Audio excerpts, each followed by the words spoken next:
getting the QBs any shuffle in that mix right now? No, just same deal.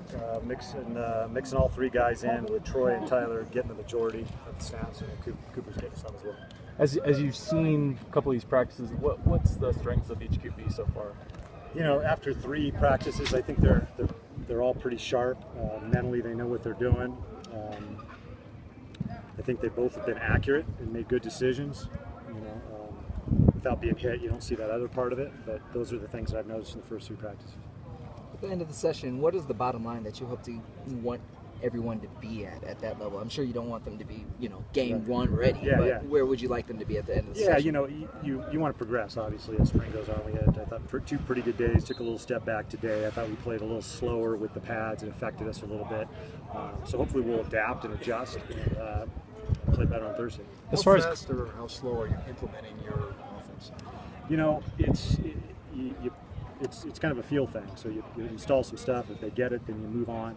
Today they seem to, we took a step back and they got a little tired and making some assignment errors. So we'll back off a little bit, make sure they get it, and then once I feel like they know the stuff we've installed, we'll move forward a little bit more. Anything you see in Cooper's habits that you see is like, oh, this is a product of Alabama. You can tell this kid went to a high-level program. Yeah, not necessarily. I mean, he's I'm impressed with him, but he's I don't know that from any other program.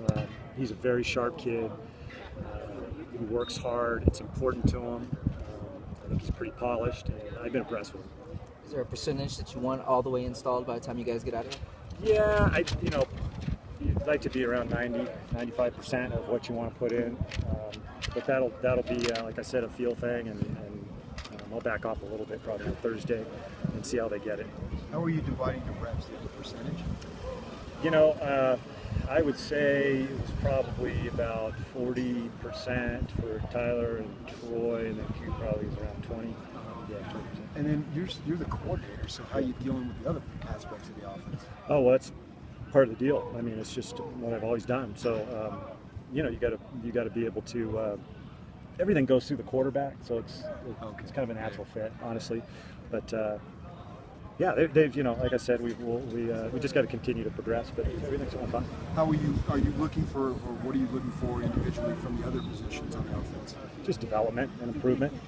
This is my only 3rd practice with these guys, so getting a feel for what their strengths are, and what the things we got to improve on, how they respond to competition and getting tired, and how they respond to learning the offense, and what their skills are, and those things I'm learning on a daily basis.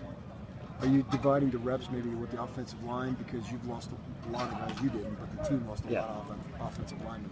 Yeah, I mean, you got to have depth. This sport, you can lose a number of guys quickly. So the good thing about spring is typically reps is not a problem. So we were down a couple wide receivers today and a couple of running backs. So the guys were probably getting more reps than they'd ever want in their whole life. It was awesome. Is that the same thing at running back? Because you got a couple guys who are no doubt. Yeah, pretty much. Yeah, all our main guys are out right now. So not all of them, but yeah, a majority of them are. So yeah, what happened in spring is you end up trying to manage. Keeping those guys fresh, because they're taking a lot of reps. You don't want to get injured, because you typically get injured when you're tired, right? Kyle's experienced success in one place for a really long time. That's becoming more and more rare. Now that you've had some time to spend with him, do you kind of get a sense for his magic and how he makes the whole thing work? I would say that just a very consistent guy in his program. He sticks to his process. He's got confidence in it. I think he's a great leader. Great teacher, gives you great feedback. He's very direct. All those things, I think. And this comes with being in the same place, and the stability. You can't underestimate how important that is. I know a lot of guys are out, but anybody at those other positions can